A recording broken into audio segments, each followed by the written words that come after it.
Window Fries. Window Fries is here. That's an awesome handle, by the way. Window Fries says, I appreciate you saying that it is a temporary situation. I've been out of a job for a while, and one thing I'm worried about is the job gap that continues to grow if it's brought up in an interview. Yeah, okay, so you're absolutely correct. What's a stupid thing about the way that recruiters go about recruitment and selection is they care about current work gaps, right? Now, if you've had a work gap in your past where you were unemployed for like a year or something between two jobs, that doesn't really matter too much to them. But if you were unemployed for quite a while between now and your last job, that's a current work gap, they will care a lot more about that. And it's based on the idea that if nobody's hiring you, for all they know, there could be something wrong with you that they can't detect, that they haven't detected so far. Okay? Now, if they don't know what it is, they're going to regard you as a higher risk employee. There's a bit more uncertainty with this employee, what's really going on with them. Oh, sure, they can ask you, but they don't really know for a fact if you're telling the truth or not, and it's hard for them to find out. So that's why they just say, okay, well, you're a higher risk candidate. Now, hopefully you know what you can do about a work gap. There's two things you can do. The first thing is, if you're applying for posted jobs and therefore you're dealing with recruiters, okay, probably the best thing you can do to minimize the whole current work gap thing is to talk about, instead of like just being unemployed, you talk about it's a conscious decision to go back to school, okay, to get some training, to update your skill set, even things like volunteering, stuff like that.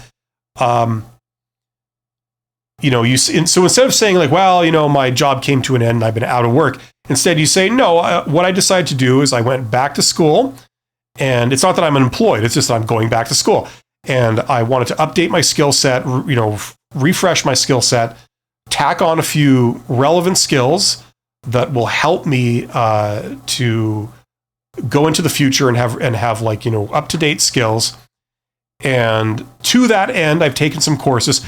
And what I would do right now is, I would, if I were you, I would go and just register. If you haven't already done this, I'd just go and register for some free online courses somewhere, just so you can say honestly, like, no, I've taken these courses, or I'm taking these courses, whatever. But it's not a lie. It's absolutely true. And then when they ask you about this, you say, no, it's a conscious decision to go back to school. I wanted to make sure that I'm ready for the next phase of my career. I'm ready to do more. And part of that was like adding a couple of skills to my skill set. And now that I've done that, I'm ready to rejoin the workforce. And that's why I'm here. And I'm excited to learn more about this job. That's kind of probably one of the better ways you could spin it, right? And that will be somewhat effective. It won't be 100% effective, but it'll help a bit. The other thing you can do is just understand that the way people get hired when they have like big current work gaps is they get hired through networking, okay? What that means, if you don't know, first of all, is that it has nothing to do with just happening to know a bunch of people. That's not what I'm talking about. It's more things like direct outreach, where you go and you put yourself forward for jobs, but you do it in a different way, okay? If you're an introvert, you can do all this remotely, okay, using the internet and social networking. You don't have to go and schmooze at events and all that. That's not what this is. If you don't know anything about that stuff, you want to get into it, excuse me, check out this course, okay? That's a big part. How to do that, how to use these tactics to get jobs and pursue opportunities that are in the hidden job market. That's a huge part of that course.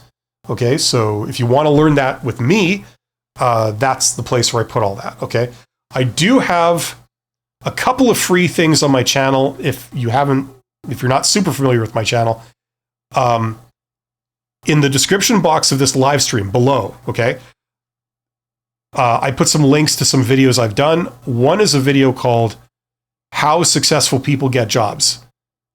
Check out that video, okay? That'll give you an idea of the kinds of things that I'm talking about. If you get hired like that through those channels, they don't give a crap about current work gaps. Okay, it doesn't even enter into the conversation. So that's the advantage. It's also the same method that people use to change careers, right? When people change careers, they don't go through recruiters. What's the universal metric that all recruiters use? Years of experience, right? When you apply for a job, what's the first question they ask about you? They say, how many years of experience do you have in this role, right? Now, by definition, when you're changing careers, the answer is 0. I have 0 years experience in this career, in this job, because I'm changing careers. Previously, I worked all the way over here in another industry. Now I'm trying to get a job over here, right? I have no experience in this industry doing this.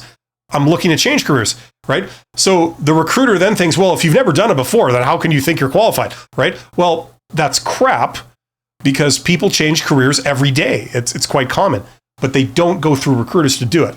They go through some form of networking, and that's what we're talking about, right? So learn about that stuff, okay? Like, that is the solution to a work gap.